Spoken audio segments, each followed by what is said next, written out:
गर्मी में गरीब बहू का मटके का ठंडा ससुराल। जहां भयंकर गर्मी के मौसम में दोनों भाई मनोहर कुंदन मटके बेच रहे थे। मिट्टी के मटके ले जाओ, 100 रुपए जोड़ा, 100 रुपए जोड़ा। लोग कर दिया मटका सबसे मंदा, खरीदो 50 रुपए में बड़ा मटका और पियो बर्फ जितना चिल्ड ठंडा ठंडा पानी। कुंदन के चिल्ला चिल्लाकर आवाज लगाने के बावजूद भी कोई ग्राहक मिट्टी के मटके खरीदने नहीं आता। वहीं उनके सामने से कूलर फ्रिज की दुकान में भीड़ भाड़ लगी थी। पता नहीं आज किसका मुंह देखकर आए थे, पूरे दिन भर के बीच में एक भी मटका नहीं बिका। वहीं केतन की कूलर फ्रिज की दुकान कितनी ज्यादा चल रही है, लोगों ने मक्खी के जैसे भीड़ भाड़ लगा रखी है। काश कि लोग हमसे भी 2-4 मटके खरीद लेते तो हमारी भी थोड़ी बिक्री हो जाती। कुंदन, अब पुराना जुग जमाना नहीं रह गया है। सब लोग मटके का पानी पीते थे। जिनके पास अच्छे खासे पैसे हैं वो बर्फ वाला पानी पीने के लिए एक बार में 20-50 हजार खर्च कर देंगे। उनके लिए थोड़ी ना बड़ी बात है। वहीं हम जैसे गरीबों के लिए तो 2 वक्त की रोटी का खर्च चलाना भी भारी है। इन बिजली मशीन से चलने वाली चीजों ने गरीब के कमाने खाने का जरिया ही कहां छोड़ा है। अमीरों के लिए सच्चाई का पचा पाना जितना कठिन है, फ्रिज एसी के निर्माण में हजारों गरीबों ने हाथ काट कर रख दिए, जिस कारण गरीबों के घर परिवार में 2 वक्त की रोटी के लिए भी जूझना तरसना लगा रहता है। मटके बेचकर थोड़ी आमदनी के चलते घर के हालात खराब चल रहे थे। आइए आइए, एकदम पक्का मजबूत मिट्टी का मटका खरीदिए 50 रुपए में। आइए आइए। हे भगवान, अरे तुम दोनों 2 कौड़ी के भाइयों को चैन नहीं है क्या? पूरे बाजार को चावड़ी बाजार बना के रखा हुआ है। अरे हमारी आवाज लगाने से आपको क्यों मिर्ची लग रही है? आपने तो दिन भर में कितने फ्रिज बेच डाले, फिर भी संतुष्टि नहीं है। अरे हमारी सुबह से एक भी मटका की बोनी बिक्री नहीं हुई है। कुंदन के जवाब देने पर केतन दोनों को कमजोर देखकर धमकाने लगता है। अबे ओ कुंदन, अभी चाहूं तो पुलिस वाले को 500 और 1000 रुपए खिलाकर तुम दोनों का ठेला यहाँ से हटा दूंगा, फिर हाथ मलते रह जाओगे। तुम दोनों भाई जितना मर्जी करा फाड़ लो, कोई फायदा नहीं होने वाला। अरे आज के मॉडल जमाने में ये मिट्टी का मटका कोई नहीं खरीदना चाहता। गरीब से गरीब मिडिल क्लास भी किश्तों पर फ्रिज खरीद लेते हैं, इसलिए बिना कहे मेरी दुकान के आगे से फूट लो बेटा। दोनों भाई निराश हताश धधकती धूप गर्मी में घर लौटने लगते हैं, जहां रत्ना सरला कड़ी धूप में मटका बना रही थी। जी ठानी जी, आज तो तगड़ी तीखी धूप निकल पड़ी है। ऊपर से आज एक पत्ता भी हिलडुल नहीं रहा कि थोड़ी हवा वया चलती तो थोड़ी शरीर को ठंडक लगती। सच में देवरानी जी, आज तो एकदम दमकल गर्मी है। ऊपर से इस जलते भट्टे में कच्चा मटका पकाने में तन बदन लहकने को हो रहा है। आग बरसती गर्मी से बेहाल परेशान दोनों बहू पसीने पसीने होकर मटका बना रही होती हैं कि तभी आंगन में लगे पेड़ से झमाझम हवा चलने लगती है। कितनी ठंडक भरी हवा चल रही है, अब जाकर जान में जान पड़ी। वैसे जेठानी जी, पसीने पसीने होने के बाद पेड़ पौधों की ठंडी हवा जब शरीर में लगती है तो बर्फ जितना चिल्ड लगता है। वैसे देवरानी जी, भले ही हमारी मकान की छत दीवार कच्ची पुरानी हो गई है, लेकिन ससुराल के आंगन में इस आम के पेड़ के होने से बड़ा सुख है। भले ही इस पर मोजरे नहीं लगती, कैरी नहीं आते, लेकिन गर्मी के मौसम में क्या झमाझम ठंडी ठंडी हवा करता है। वरना ये दंदनाती गर्मी तो क्या दिन क्या रात, खाना पीना सोना सब दूभर करके रखती है। जैसे ही दोनों के पति घर आते हैं तभी मकान के अंदर से उन तीनों के बाल बच्चे रिंकी, गोलू, खुशबू बाहर आ जाते हैं। पिताजी आ गए, पिताजी आ गए। पिताजी, मेरा बर्फ का गोला कहाँ है? आपने कहा था जब आप बाजार से आएंगे तो मेरा बर्फ का गोला लेकर आएंगे। मुझको ठंडा ठंडा बर्फ का गोला खाना है। लाचार कुंदन अपने बेटे रिंकू की तरफ देखकर कहता है, बेटा, बाजार में बर्फ के गोले वाले अंकल आज आए नहीं थे, कल ला दूंगा पक्का। झूठ झूठ झूठ पापा, आप झूठ बोलते हो।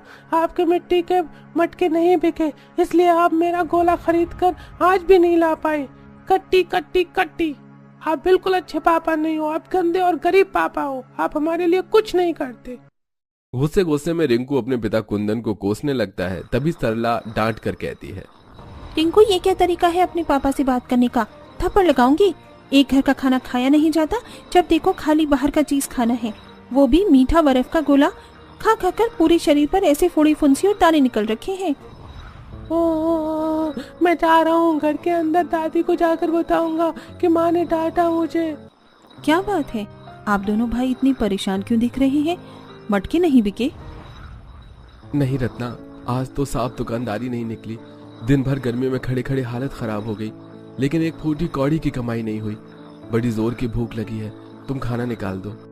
दोनों बहुएं जैसे ही मकान के अंदर जाती हैं तो भयंकर गर्मी से भभका मचा पड़ा था। बूढ़े देव की हरिहर मिट्टी की दीवार से सट कर बैठे थे। नंद नीतू दोनों को हाथ पंखा कर रही थी। अरे नीतू, ये क्या मरा मरा सा पंखा हाँक रही है? हाथ में जान नहीं है क्या? रोटी नहीं खाती? जरा जोर से हवा कर ताकि पसीना सूखे। माँ, 2 घंटे से मैं हाथ का पंखा कर रही हूँ, अब हाथ दुख गया है। अरे यह पंखा क्यों बंद कर रखा है? घर में बिजली नहीं है क्या? अरे बेटा, लाइट भागे तो 2-2.5 घंटे से ऊपर हो गया है। पता नहीं इन बिजली वालों को क्या खाज खुजली मचती है। डेली दोपहर के टाइम में ही लाइट काट देते हैं। ऊपर से ये मकान इतना कच्चा है, छत भी एकदम पतली चादर हो गई है कि सारा दिन गर्म चिमनी जितनी तपती है। पता नहीं तुम दोनों भाई कब पक्का मकान करवाओगे कि ठंडक रहेगी। अरे भाग्यवान, क्या तुम भी दोनों के आते ये सब बात छेड़ रही हो? अरे दिन भर धूप गर्मी में थक मार के आए हैं, कम से कम 2 घड़ी चैन की सांस लेने दो। अजी तुम तो बोलो ही मत। मेरे बाबूजी ने इस मिट्टी के घर द्वार में मुझको ढहा दिया और मैंने तुम पर दिन काट लिए। तुम जब देखो मुझे ताना ही क्यों देती रहती हो? जवानी भर मैंने बाल बच्चों को पोस कर बड़ा कर दिया, तुम लोगों को खिलाया पिलाया, उस पे भी कैसे जोड़ जोड़ के मकान बना दिया। अब इसे बने भी 25-28 साल हो गए तो जड़ तो कमजोर होगी ही ना। माँ जी, पापा जी, आप दोनों शांत हो जाइए, झगड़ा मत कीजिए। बहू, मैं चुप हूँ तो दोनों को खाना काट कर खिला दे और तसली में दही जमा रखी है दे दे। दही के साथ थोड़ी रोटी ढंग से खा लेते हैं।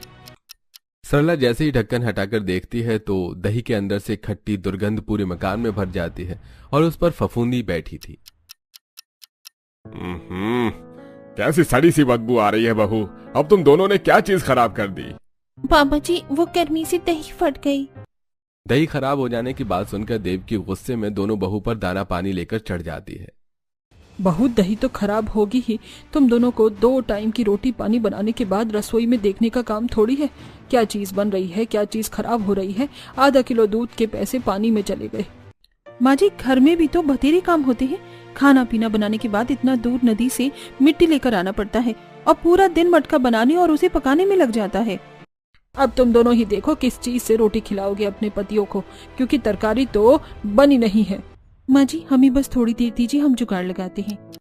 रत्ना सरला रसोड़े के अंदर जाती हैं, जहां थोड़ा खीरा, प्याज, टमाटर पड़ा देखकर सरला का दिमाग चलता है। इतने से बात बन जाएगी। हमारे पति तो सलाद के साथ भी बड़े शौक से रोटी खा लेते हैं। मैं चटपटी सी टमाटर प्याज खीरा काट कर बना देती हूँ। अरे वाह देवरानी जी, ये जुगाड़ तो धांसू है। वैसे भी गर्मी में डेली हमारे पति मसाले वाली सब्जी खाते हैं। तब टमाटर प्याज खीरा बारीक बारीक काट कर उस पर नमक मिर्च का बुरादा बुरक कर नींबू निचोड़ के सरला रोटी से परोसती है। दोनों भाई चाव से खा लेते हैं। सरला, तुमने बहुत ही चटपटा सलाद बनाया था। भूख कम थी फिर भी 5-6 रोटी खा गया। शुक्रिया जेठ जी। तभी एकदम से बहुत ही भयंकर चक्रवर्ती लबरी आंधी उठती है, जिससे कच्ची छत से मिट्टी के ढेले टूटकर घर में गिरते हैं। एक टुकड़ा गोलू को लगता है।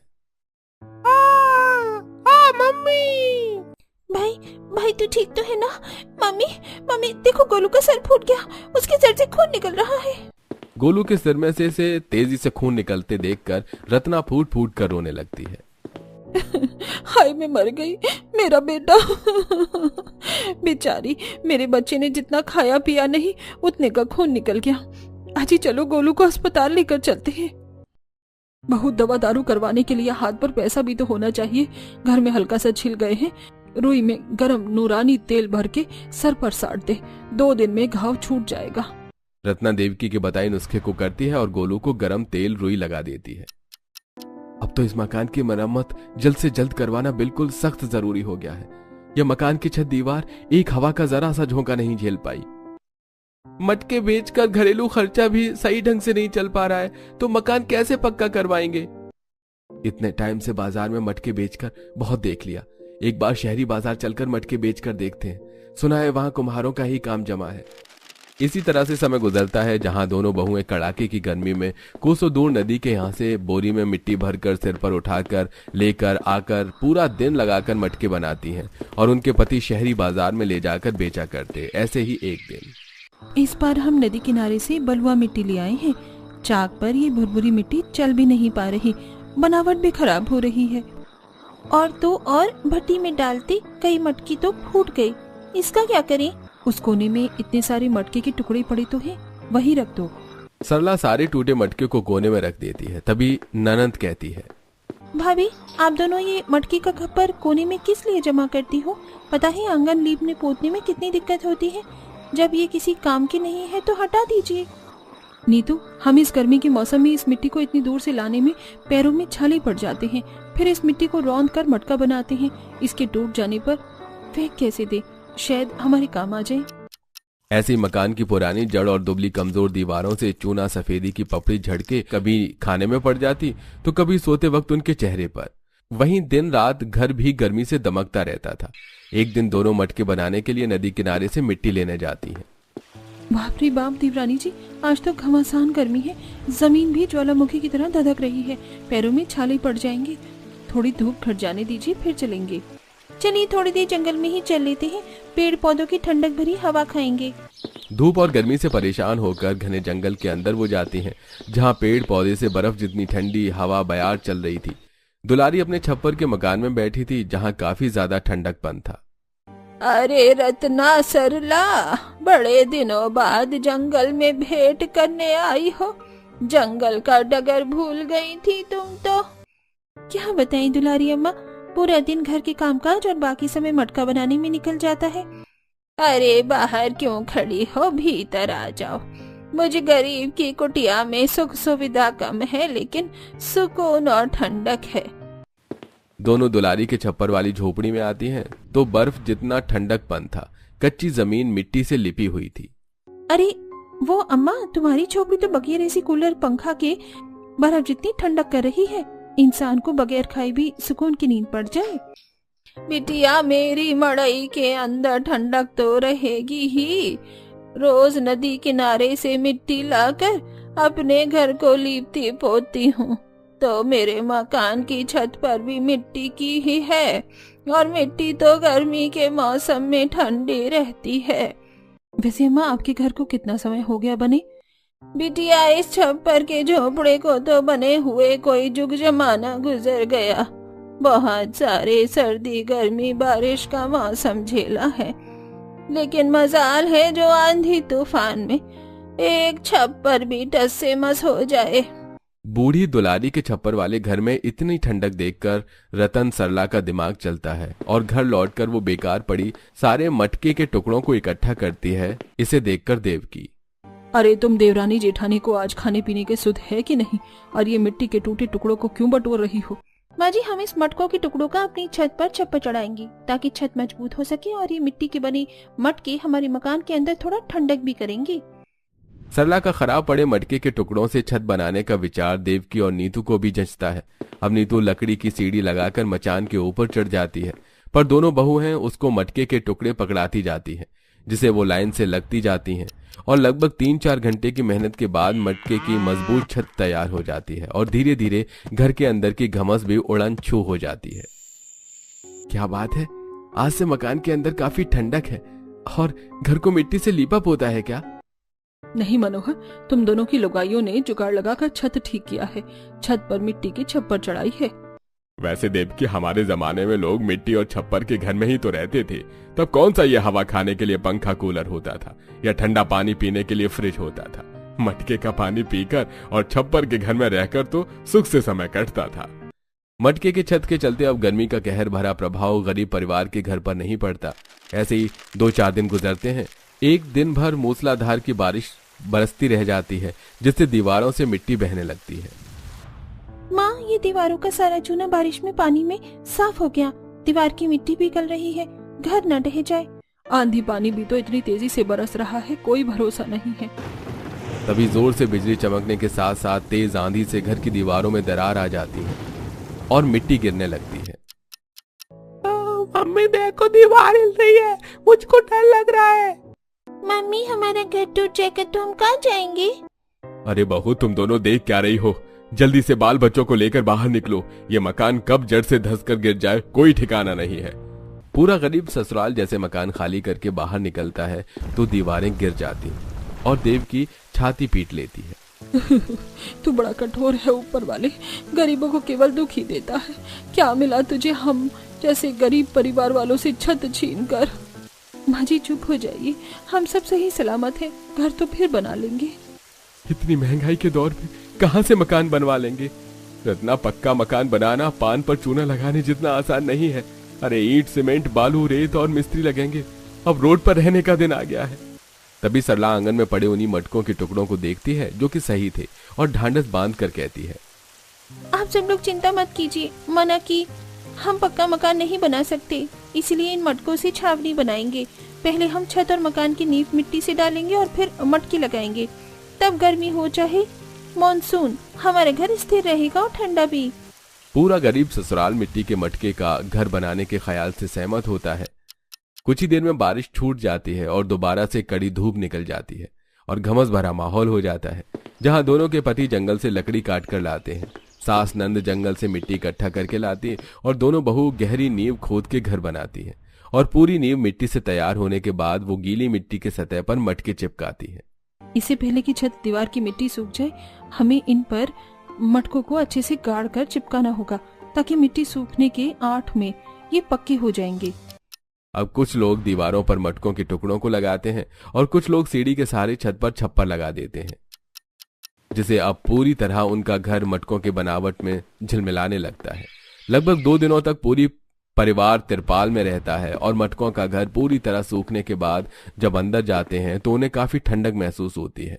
तीनों बच्चे खुश होकर, अरे वाह मम्मी पापा, हमारा ये मटकों वाला घर तो एकदम मस्त बर्फ के जितना चिल्ड है। मैं तो बड़े मजे से सोऊंगा।